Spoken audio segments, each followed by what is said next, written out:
심리학자 에릭슨이라고 하는 사람은 인간의 발달을 8단계로 나누어서 그들의 발달 이론들이 어쩌면 우리 사회 전반의 모든 곳에 미치고 있는 것들을 볼 수가 있습니다.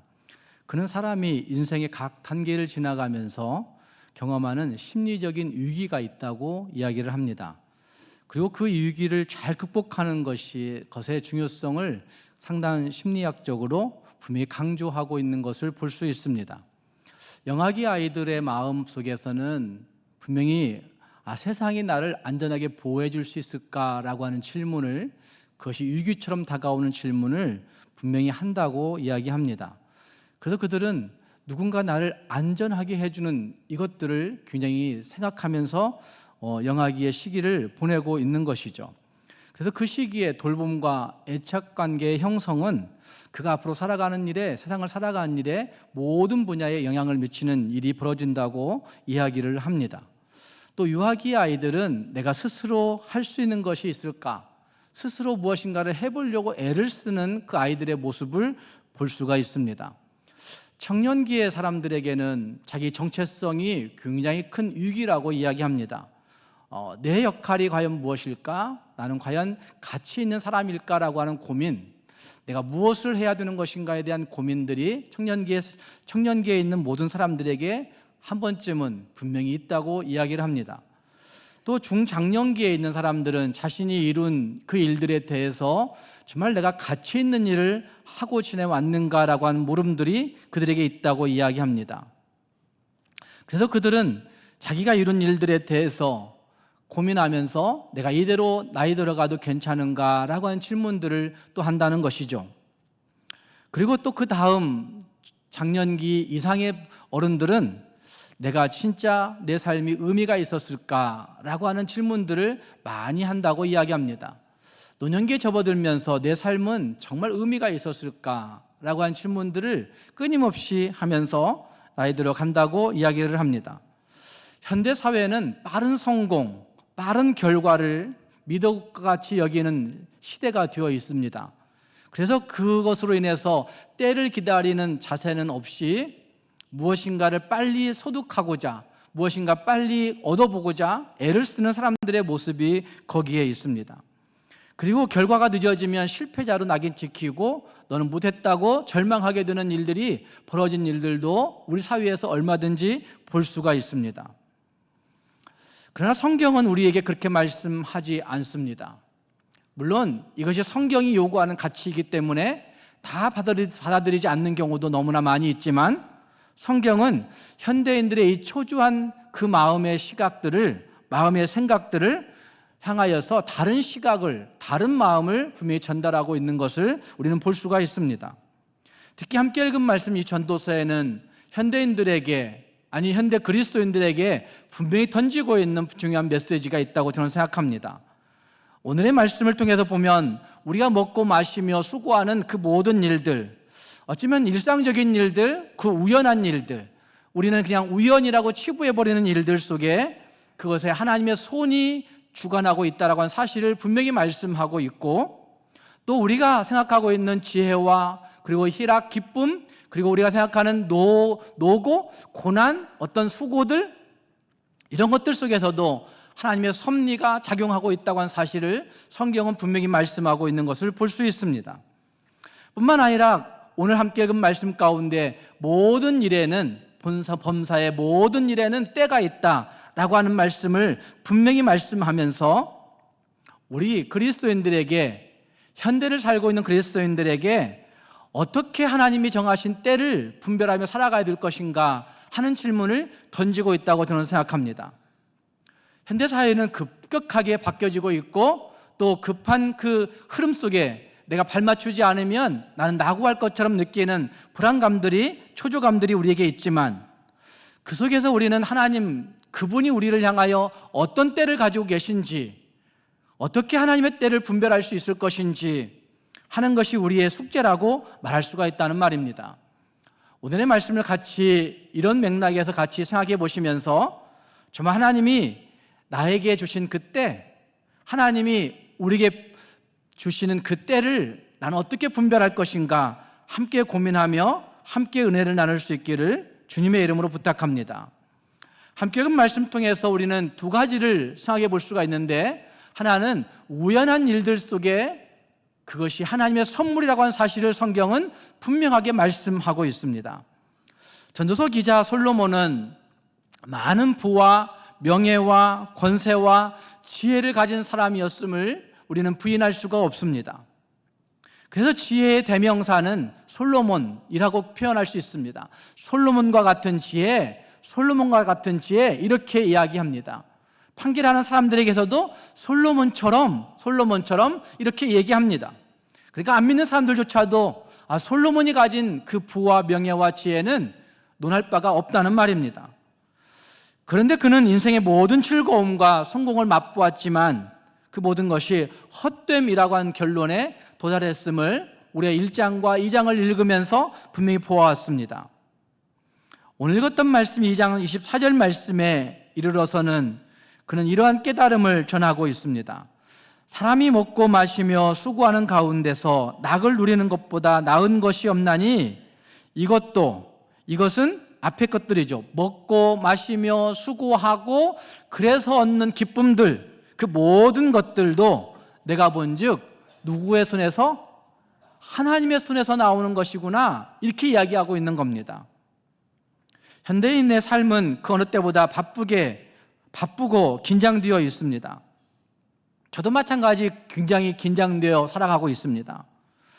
끊임없이 무엇인가를 이루기 위해 달리고 있고 더 많은 것을 얻기 위해 고된 노동도 마다하지 않고 있고, 물론 조금 더 다른 분위기들이 사회에 있는 것도 저도 압니다. 그러나 분명히 경쟁하는 것들을 쉴 새 없이 하고 있는 것이 현대인들의 모습인 것을 부인할 수는 없을 것입니다. 그런데 그렇게 애써서 얻은 모든 일들도 어쩌면 우리에게 궁극적인 성취와 기쁨을 주고 있느냐라고 묻는다면 어쩌면 그 기쁨을 보장해 주지 못하는 것을 볼 수 있습니다. 오늘날 많은 사람들이 심리적으로 번아웃 뛰었다 이렇게 이야기하는데, 더 이상 자기 삶의 기력이 없어진 상태를 번아웃이라고 표현하는 거죠. 옴짝달싹 할 수 없는 상태의 모습, 육체적인 힘, 육체적인 기력의 문제뿐만 아니라 그냥 영적으로 심리적으로 그냥 방전되어 버린 것 같은, 아무리 무엇을 갖다 꼽아 넣어도 전혀 힘이 나오지 아니하는, 에너지가 발산되지 아니하는 상태, 이걸 번아웃이라고 그렇게 표현하는 걸 볼 수 있습니다. 그들은 자신이 지금 누리는 것을 충분히 즐기지 못한 채 끊임없이 다음의 목표만 바라보면서 이 땅을 살아왔을 것입니다. 내일은 어떻게 살아야지? 또 내일은 어떻게 살아야지? 이러면서 살아왔다는 말입니다. 그런데 전도서 기자는 우리에게 다른 삶의 방식을 제안하고 있다고 보여집니다. 분명히 24절 말씀에서 그는 인생에서 행하고 있는 먹고 마시며 수고하고 거기에서 얻는 낙, 그 모든 기쁨이 단순히 우리의 노력에서 나오는 것이 아니라 하나님의 손에서 비롯된 것이구나, 하나님의 손에서 주어져야만이 되는 것이구나 라는 사실을 그가 그의 삶 전체를 경험하고 나서 이렇게 이야기하고 있는 것입니다. 먹고 마시며 수고하는 일들, 거기에서 기쁨을 누리는 일들, 이미 말씀드린 대로 사람들은 그것을 흔히 우연이라고 하는 표현들로 많이 합니다. 우연히 그렇게 되었어, 우연히 이렇게 얘기합니다. 어떻게 하다 보니까 먹는 것에 걱정이 없이 살게 되었고, 어떻게 하다 보니까 내가 일하는 곳이 생기게 되었고, 어떻게 하다 보니까 그걸 통해서 내 안에 소소한 만족, 소소한 기쁨이 있게 되었다고, 그렇게 어떻게 하다 보니 우연하게 이렇게 이야기합니다. 그저 살다 보니까 별탈 없이 70을 80을 살아왔네요, 이렇게 얘기합니다. 그저란 말은 그냥 우연하게 내 인생이 7, 80년을 살아왔다고 사람들은 다 이야기합니다. 그런데 솔로몬은 그 인생의 긴 탐구 끝에 한 가지 깊은 깨달음을 전하고 있는 24절 말씀에서 사람마다 먹고 마시며 수고하는 가운데 얻는 그 낙, 그것이 다 하나님의 손에서 나오는 것이로다, 이렇게 얘기하고 있고, 3장 13절 말씀으로 가면 이런 말씀이 있습니다. 3장 13절 말씀 같이 읽겠습니다. 사람마다 먹고 마시며 수고함으로 낙을 누리는 그것이 하나님의 선물인 줄 또한 알았도다. 24절 말씀과 거의 똑같은 문맥이에요. 똑같은 구절이 반복되고 있는 겁니다. 사람마다 먹고 마시며 수고하는 가운데 낙을 누리는 이것이 누구의 선물? 하나님의 선물인 줄 또한 깨달았도다. 어쩌면 2장과 3장에 걸쳐서 동일하게 언급되고 있는 내용, 사람마다 먹고 마시며 수고하는 가운데 누리는 그 낙, 이것이 하나님의 손에서 나오는 것이고 하나님이 주신 선물이라고 그렇게 말하고 있습니다. 여러분, 이것이 인정되십니까? 우리는 그것을 내 노력이라고 얘기하기도 하고 어쩌면 우연하게 되었다고 이야기들을 종종 합니다. 우리의 일상들을 어떻게 살고 있느냐라고 묻는다면 열심히 살았죠, 이렇게 얘기합니다. 내가 열심히 살아서 겨우겨우 이렇게 되었다고 이야기합니다. 그러나 성경은 우리의 모든 일상이, 내가 먹고 마시고 눕고 수고하고 행하는 모든 일들이, 그 일상의 것들이 하나님으로부터 주어진 선물이라고 그렇게 말하고 있는 것을 보아야 됩니다. 먹고 마시는 것은 단순히 생존을 위한 행위가 아니라 하나님께서 우리에게 주신 소소한 삶의 즐거움을 누리는 것들이고, 어쩌면 하나님의 그 선하심, 하나님의 그 진실하심, 하나님의 거룩하심, 하나님의 그 자비로우심, 하나님의 긍휼의 풍성하심은 우리의 삶에 겪어지는 모든 순간순간마다 우리의 그것들을 선물로 주신다고 한 사실을 이 솔로몬은 경험하고 있는 것입니다. 일상의 수고와 노동들도 하나님께서 우리의 삶을 통해서 이루어가고자 하시는 하나님의 작품일 수 있다는 사실을 여기에서 볼 수가 있는 것이죠. 어쩌면 이와 같은 하나님에 대한 시각과 하나님이 내 삶을 어떻게 보시는가에 대한 시각은 아마 그리스도인의 삶의 모습을 바꾸어 놓을 것입니다. 현대인들은 많은 경우 먹고 마시는 일상과 직장에서의 노동들을 그저 견디고 살아가는 거죠. 죽지 못해 살죠, 마지 못해 살죠, 이 말들을 참 많이 듣습니다. 기업하시는 분들, 공무원들, 직장생활 하시는 분들, 너나 할 것 없이, 자영업 하시는 분들, 너나 할 것 없이 그냥 마지 못해 어쩌 살아가는 거죠. 이런 말들 많이 듣습니다.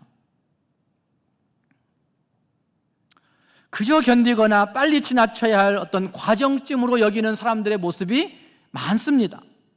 빨리 성공해야만 진짜 만족과 행복을 누릴 줄 알고 열심히 달려갑니다. 그런데 그만큼 달려가서 얻고 나면 거기에 진짜 만족이 있는 것이 아니라 또다시 목표가 세워지고 그 목표를 향해 또 달려가다 보면 자기 인생이 망가지는데도 모르고 그냥 그렇게 살아가는 거예요. 그러나 성경은 성공이나 결과보다 더 중요한 것이 현재 하나님께서 내게 주시는 이 삶의 모든 것들이, 삶의 모든 일상이 하나님의 선물이다라는 사실을 발견하는 것이 중요하다는 사실을 말하고 있습니다. 그러면 그 모든 과정이 결과, 성공, 이것이 문제가 아니라 그 모든 과정이 하나님께서 주신 일상인데, 하나님께서 주신 선물인데, 하나님께서 허락하신 가장 하나님의 손으로 지켜주신 것인데 라고 하는 태도가 있게 될 때 하나님이 주신 기쁨을 누리며 하나님과 함께 살아가는 일들이 행복이라는 사실을 발견하는 사람들이 되어지는 것이죠. 지금도 미국에서는 가장 영향력 있는 설교자 하면 존 파이퍼라고 하는 설교자가 있습니다. 존 파이퍼 목사님은 이렇게 이야기합니다. 하나님은 우리가 그분 안에서 가장 만족할 때 가장 큰 영광을 받으신다. 하나님은 우리가 하나님 안에서 가장 만족할 때 가장 큰 영광을 받으신다. 우리는 잘못 알고 있는 것이죠. 내가 하나님의 일을 열심히 무엇인가 해야 그 규정, 그 규약, 그 제도, 그 예배의 형식, 그런 것 가지고 나아가야 하나님은 큰 영광 받으신다고 생각하지만 그건 착각이에요. 착각. 하나님은 우리가 하나님 안에서 가장 만족할 때, 가장 기쁨을 누릴 때 하나님은 가장 큰 영광을 받으신다고 존 파이퍼 목사는 이야기합니다. 이것은 삶의 매 순간순간에서 우리가 경험하는 모든 일상에서 하나님의 기쁨과 하나님의 만족과 하나님의 행복과 하나님의 평강과 하나님의 사랑을 느낄 때 그것이 하나님을 향한 예배가 된다고 한 사실을 말하고 있는 거죠. 아무리 예배 형식 가운데 나온다 할지라도, 아무리 예배의 거창한 형식 가운데 들어와 있다 할지라도 우리가 하나님 그분으로 인한 만족감이 없다고 한다면 우리의 예배는 하나님을 향한 예배가 되지 못하는 거죠.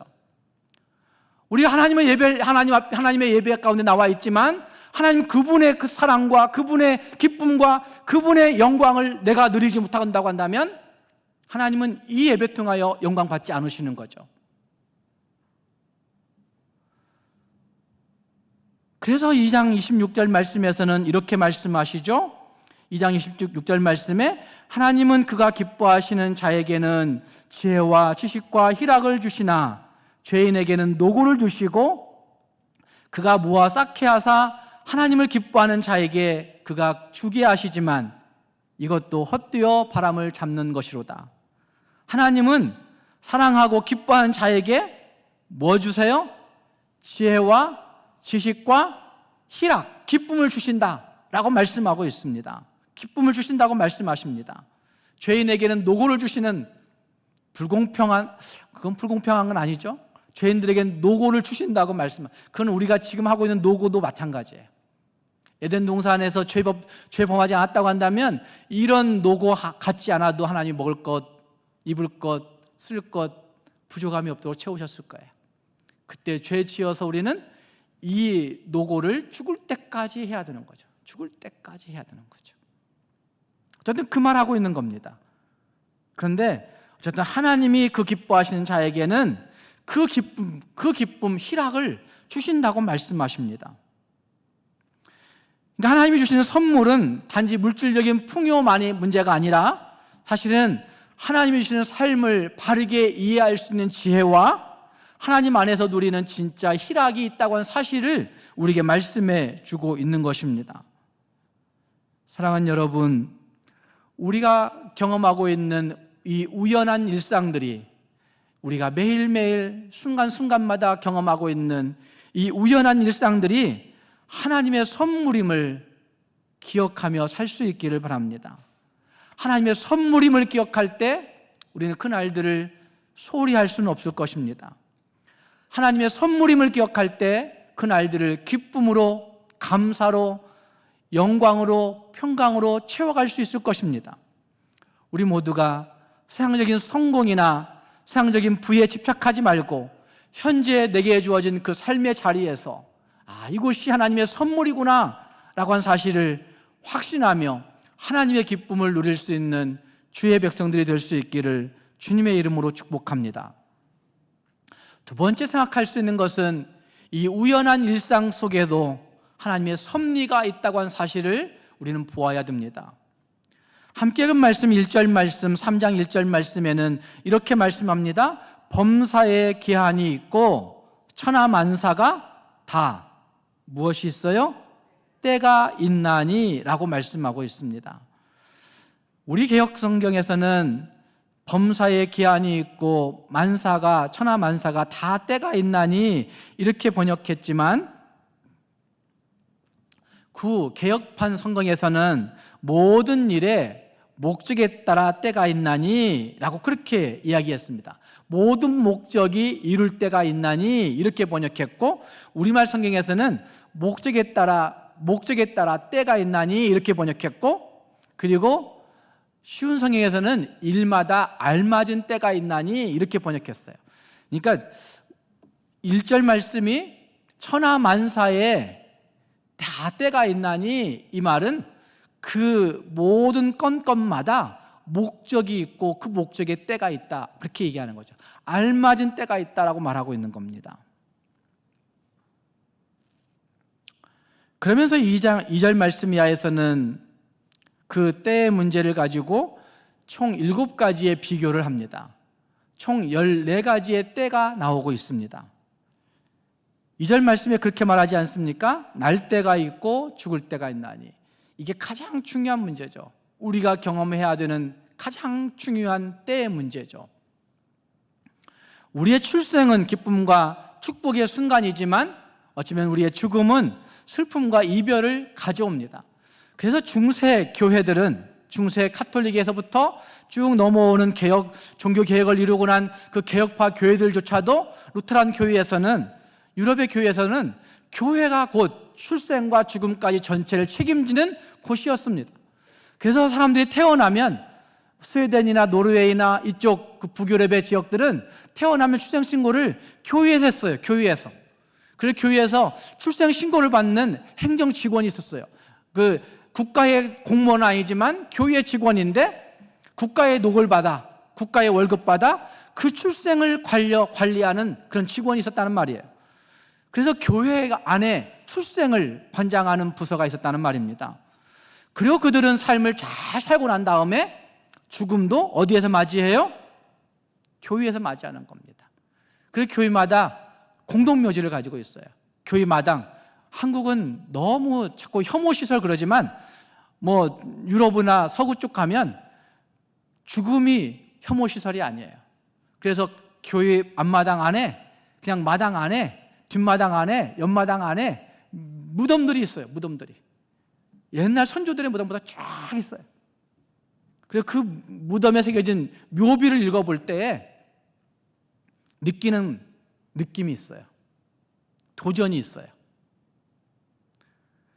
출생과 죽음의 문제가 교회가 관장했다는 사실을 보면 여기 전도서 그 3장 2절 말씀에 날 때가 있고 죽을 때가 있다는 얘기를 아마 초대교회 사람들이나 중세교회 사람들이 그래, 교회 안에서 태어나고 교회 안에서 죽어야지 이런 생각을 했던 것 같습니다.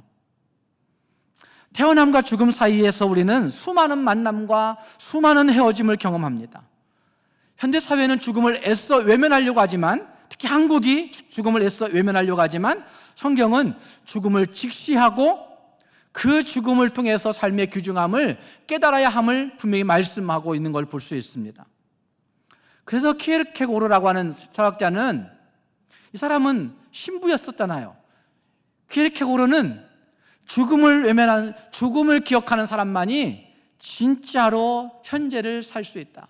죽음을 기억하는 사람만이 정말로 진실로 현재를 살아갈 수 있다. 이렇게 이야기합니다. 죽음을 기억하면서 삶의 유한성을, 우리 삶의 한계가 있음을 인정할 때에 비로소 삶의 소중함을 알고 하루하루를 의미 있게, 가치 있게 감사하면서 살아내게 된다는 말입니다. 3장 2절 말씀에 또 한 가지의 때가 있습니다. 심을 때가 있고 심은 것을 뽑을 때가 있으며 라고 이야기합니다. 우리의 삶은 때로 씨를 뿌리는 시간이 있고 그것을 열매로 거두는 시간이 분명히 차이가 있습니다. 그래서 우리는 그 열매를 거두는 시간까지 기다려야만 합니다. 그러나 그 열매를 거두고 나면 뽑아버려야 될 때도 있습니다. 우리 앞마당에 튤립을 심습니다. 튤립은 아마 한 11월 중순 좀 넘어 12월 초 사이에 심어야 됩니다. 구근을 심어놓고 한겨울을 지나가야 됩니다. 땅이 얼었다 녹았다를 반복하다 보니까 이 구근이 튼튼해지고 어느 순간 얼었다를 하지 않는 그때부터 이 구근은 내가 우물 돋아야 할 때가 되었구나 라고 느낀다고 이야기합니다. 그리고 그것이 꽃을 핍니다. 그런데 그 튤립은 물론 네덜란드에서 장난을 좀 치고 있는 것이긴 하겠지만 그걸 심어 놓으면 그 다음에 똑같은 튤립이 나지 않습니다. 그래서 튤립이 꽃을 피고 나면 일정 시간 지나가면 그걸 뽑아버려야 됩니다. 제가 튤립을 오랫동안 심어보면서 걷어보면서 느끼는 것이 뽑아버려야 됩니다. 그 다음에 그 구근이 날 거라 착각입니다. 나지 않습니다. 난다 해도 빈약하게 납니다. 뽑아버려야 할 때가 있다는 말입니다. 미국의 존 메가더 목사님은 인생에서 가장 중요한 교훈이 있다고 한다면 여러분은 무엇으로 생각하십니까? 인생에서 가장 중요한 교훈이 있다고 한다면 그거는 기다림의 법칙이라고 얘기했습니다. 기다림의 법칙이다. 인내를 가지고 씨를 뿌려야 되고, 인내를 가지고 씨를 거둘 수 있어야 되는 것이고, 인내를 가지고 우리의 삶을 하나님 앞에 맡겨야 진짜 그 기다림 속에서 하나님이 기뻐하신 열매를, 그 수확의 때를 맞이할 수 있다라고 하는 사실입니다. 또 3장 4절 말씀에 가면 그런 말씀이 있습니다. 3장 4절 말씀에 가면 울 때가 있고 웃을 때가 있으며 라고 말씀합니다. 울 때가 있고 웃을 때가 있으며, 우리 인생의 삶에는 눈물이 넘치는 시기도 있지만 웃음이 가득한 시기도 많습니다. 우리는 울음이 나는 그 시간 때문에 너무나 괴로워합니다. 그러나 잘 헤아려 보면 눈물이 흘리는 시간이 많을까요? 웃음이 나는 시간이 많을까요? 한번 생각해 보십시오. 한 주간을 지나가면서도 우리는 눈물 흘리는 시간보다도 웃음이 나는 시간이 많습니다. 혼자서 피식 웃기도 하고, 누구와 함께 웃기도 하고, 다른 일로 웃기도 하고, 세상 돌아가는 이야기 듣다가도 웃기도 하고. 오늘 많은 사람들이 우울증과 불안장애를 겪는다고 이야기합니다. 그런데 그 우울증과 불안장애는 내 삶을 울고 싶을 때 울고, 웃고 싶을 때 웃지 못해서 생기는 것이다, 이렇게 얘기하는 사람도 있습니다. 어느 정도는 맞는 부분이 있다고 생각합니다. 그런데 하나님 앞에서 우리는 하나님 앞에 나아갈 때 그 눈물도 닦아주시고, 하나님 앞에 나아갈 때 그 웃음도 배가 가득게 하신 하나님의 은혜가 있지라고 한 사실을 느낀다고 한다면, 울 때가 있고 웃을 때가 있는 우리의 때를 하나님께 맡길 수 있는 것이죠. 그 외에도 찾을 때가 있고 잃을 때가 있으며, 잠잠할 때가 있고 말할 때가 있으며, 사랑할 때가 있고 미워할 때가 있으며, 전장할 때가 있고 평화할 때가 있다라고 한 사실을 말씀하고 있습니다. 3절을 얘기하지 않는 이유는 3절은 앞에 것과 거의 비슷한 이야기가 있기 때문에, 죽일 때가 있고 치료할 때가 있고 헐 때가 있고 세울 때가 있다 라고 말씀합니다. 어쨌든 우리의 인생에서 마주치는 다양한 때들이 있습니다. 어쩌면 이것이 아름다운 대꾸로 여기에 표현되어져 있는데, 이것들이 의미하고 있는 의미는 삶의 모든 영역에 밝음과 어둠이, 그리고 시작과 끝이, 기쁨과 슬픔이 항상 교차한다고 하는 사실을 말씀하고 있는 것이 여기 2절 말씀부터 그 8절 말씀까지에 반복되어지고 있는 때의 이야기라고 말할 수가 있을 것입니다. 한 가지만 일관적으로 쭉 가는 일은, 그런 때는 우리에게 있지 않았을 것입니다. 하나님은 왜 이렇게 나에게만 이렇게 큰 고통을 주신지 모르겠다고 이야기한 사람들은 고통의 때 그렇게 얘기하죠. 그런데 그 잠깐이라도 기쁨의 때가 있었는데 그때는 잊어버리는 거예요. 지나고 보면 한 가지 때로 일관되게 가는 사람은 거의 없다는 말입니다. 분명히 우리 삶의 모든 영역에서 밝음과 어둠이, 시작과 끝이, 기쁨과 슬픔이 교차되어서 나타난다는 말입니다. 중요한 것은 이러한 상반된 일들까지도 각각 정해진 때에 일어난다는 것입니다. 우리 보기에는 참 무질서하게 나타나는구나, 하나님 참 불공평하게 해주시는 것이군요, 하나님 정말 왜 이렇게 하시는 거예요, 이렇게 얘기하고 싶은 마음들이 참 많이 있지만, 그러나 우리가 겪어가는 모든 변화들을 하나님의 주권 아래에 있다고 인정할 때에는 그것들조차도 분명히 하나님이 주관하시는, 섭리하시는 때라고 하는 사실을 부인할 수가 없다는 말입니다. 매튜 헨리라고 하는 목사님은 이 구절을 주석하면서 이렇게 얘기했습니다. 우리에게는 가장 우연하고 불규칙해 보이는 사건조차도 하나님의 예정과 미리 아심 가운데 정확히 결정된 때에 일어난다, 이렇게 얘기했습니다. 불규칙해 보이는 사건조차도, 불공평해 보이는 사건조차도 하나님의 예정과 미리 아심 가운데 정확히 결정된 때에 일어난다 라고 말하고 있습니다. 사랑하는 여러분, 우연이라고 말하지 마시기 바랍니다. 하나님이 원하시는 뜻이 있겠죠. 하나님의 섭리가 있겠죠. 하나님의 때를 내가 잘 몰라요. 그러나 하나님이 분명히 모든 것을 어떻게 하실까요? 하나님의 때는 모든 것을 아름답게 하시는 하나님의 때가 있어요. 설교 제목이 길을까 봐서 줄인 거예요. 하나님의 때를 신뢰합시다. 이런 앞부분에 이게 있었어요. 모든 것을 아름답게 하시는 하나님의 때를 신뢰합시다. 인정하십니까, 여러분? 모든 것을 아름답게 하시는 하나님의 때, 이것이 있다고 한 사실을 분명히 기억하면서 하나님 앞에 서야 된다는 말입니다.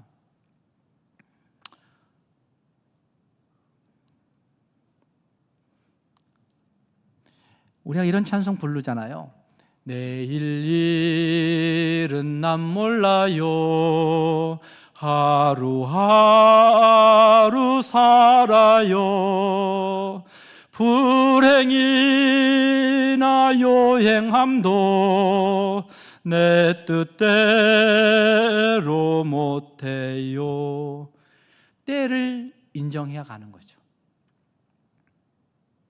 그런데 왜 이렇게 고통이 오는지 모르겠다고, 불행이나 요행함도 내 뜻대로 못하는 이 한숨밖에 나오지 않는 이 일들이 있는데 라고 노래하죠. 그런데 2절에서는 이렇게 노래하죠.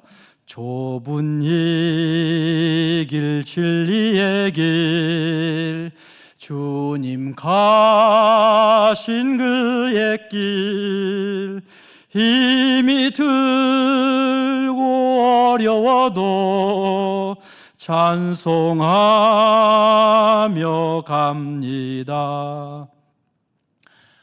1절은 굉장히 고달프고 힘들어요. 내일 일 모르기 때문에, 불행이나 요행함들이 내게 닥쳐오기 때문에.